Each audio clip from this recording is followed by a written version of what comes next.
Welcome back to the Artie Lange Show. We're here with Chef Mauro, this amazing chef, and he's going to show us how he made the 2 sandwiches I ate tonight.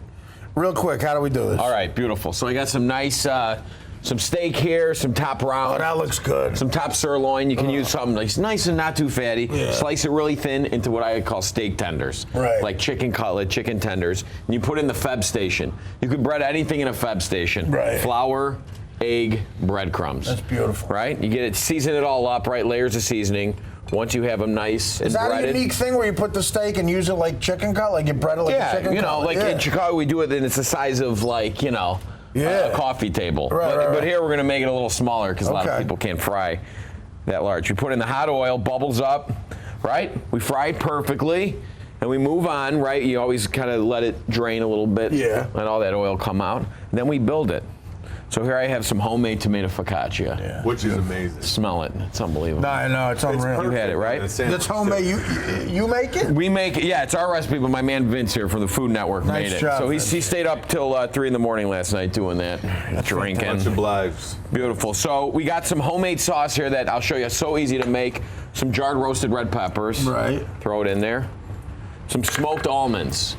Yeah. Boom. There's a little salt, a little smokiness. Is that an unusual combination right there? You know what? It's almost like a classic. If you've ever had like a romesco sauce, which has nuts and red peppers in there. Oh, sometimes so that bread. is- So it okay. gives it a little edge. Yeah. Some cheese, some Parmesan, a little paprika, and now we're using some oil from my homemade jardinera here. Yeah. If you've ever had that, we put it on our beef Jardinera. sandwich. That looks amazing. It's awesome. So don't. That's gold. If Well, you, what's in there? that is cauliflower, red peppers, serrano peppers, celery. Yeah. It's cured, right? It's salted. Then it's packed in oil and it keeps in your fridge smells for a so year. good. Oh, it's we put it on amazing. everything. That and the roasted peppers smell amazing. And this is how easy. You just dump it in there, Yeah. right? Give it a little liquid. Put the top on. Hit it. Boom. Like that. Season it up. What a great sound. It's the best. There. And that's we get this here. Now That's when you're really what building your makes it. sandwich, we're Yeah. going to put our steak on the bottom here, right? And that's going to act as the glue, really easy. So the order is important. The order is important, right? There's like, if you go to my website, I have 10 commandments of sandwiches. Yeah. What is right? that? What's number one? Thou shalt covet thy bread. Right? You got to respect your bread. You got to That's treat true. it right. And if it's been sitting on the top of your fridge for 2 days, Yeah. it's not bad. You wrap it in foil, or what I like to do, cut it, butter it, throw it on a flat pan, griddle it. Helps reactivate the Would bread. you ever covet another man's bread? I have once in college. It was uncomfortable. That is terrible. Wasn't my best moment. We all have regrets, don't we? Right? Good American. We are. And so instead of like layering this in like, you know, just cheesy, saucy, everything, it still has all those elements of like, you know, a chicken parm and stuff. Yeah, but yeah. we're going to use some Gorgonzola Dulce here, Yeah, looks which is amazing. sweet blue cheese. And I love how it has purpose too. It acts as glue. Yeah, and that's going to be our glue for our jardinere right there. Right. So you got glue for the jardinere Yeah. and glue for the steak. Exactly, and it all comes together. And always, right? I think it's my 6th commandment. Yeah. Cut your bread in half. Right. So you can see all that beautiful infrastructure Oh, that's there. amazing. Right. Yeah, that's right. If you make a sandwich, you want people to see it. So cutting it in half is respect for the chef. Exactly. Right. It's respect for yourself. You're not like a gavone or an animal just sitting there with, you know, your hands inside your throat. We're not animal. No, look at this crew. I mean, this is like This is a crew. it's like a runway. This is not a dainty crew. Mike, did you try one of these sandwiches yet? Mike's not eating bread, he said. He's got the gout, he said he's got the inflammation. What? I mean, come on. It's. We're on television.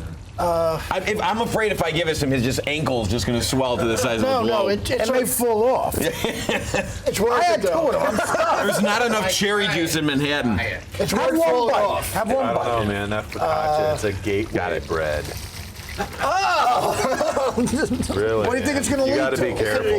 It could lead to like sandwiches. You don't have Yeah. one bite? I don't 52 years of disgustingness. You're on television. Here, this one's smaller. I'll make it. You can have this one because it's You smaller. have some of that. Right? What kind of So you're sandwiches telling have me- the fat? Okay, sure. I mean, thank you. You're buddy. telling We're me on you've TV, eaten no bread I'm for gonna 3 make months? No, I haven't had bread. None. None. Never. No. I don't believe that. I feel bad. I feel bad. That's forcing this carbless on. bread I made for you. Have It's one bite. carbless. It's carbless, yeah. It's harmless. It's going to happen. There's not enough cherry juice in Manhattan to cure his gout, I think. That was the After most this- non-Staten Island bite I've ever seen in my life. What did you didn't even eat it? Oh my, it's so sexy. I've never seen anything that gross in my life. Watching you eat but not eat is disgusting. I mean, it's really like gross. I have a romance with food. I can't help it. But you're not. You're cheating on it with nothing. Just one more. Let's see that. Let me see it so hard. Could you imagine? I feel. Oh my. This is pulling like a narwhal. Oh, that's gross. It's like you ever see like a monitor lizard, like you know how they pull it like. Would there be anything more disgusting than finding a chartreuse hair in any of this? Yeah. Have you ever found a chartreuse think, hair? bud? What are you chewing on? Because you haven't eaten a thing. Do you love it? He's doing the old fake bread push back there. Yeah, I know. Yeah, he is. Is that? Oh my God. I don't know what's gross when you do this. What is that about? It's like he's. You like the. It's like Food TV 101, right? That's what they tell you the first day of Food Network. You're like, don't make this, don't do that when you're eating. You know, you're like one of those guys who goes in for a bad movie kiss, like. I've waited for this for years. No. And then you don't even kiss her. You're like a gay guy kissing a chick. That's what it looks like. You look like a gay guy kissing a chick. You're disgusting. Oh my God. I think he's about, the gout is in his neck now. His foot fell off. Artie Lange Show. Jeff Mauro, back here. Thank you. Do you love it, Mike? The Artie Lange Show, weeknights on Audience, only on DirecTV.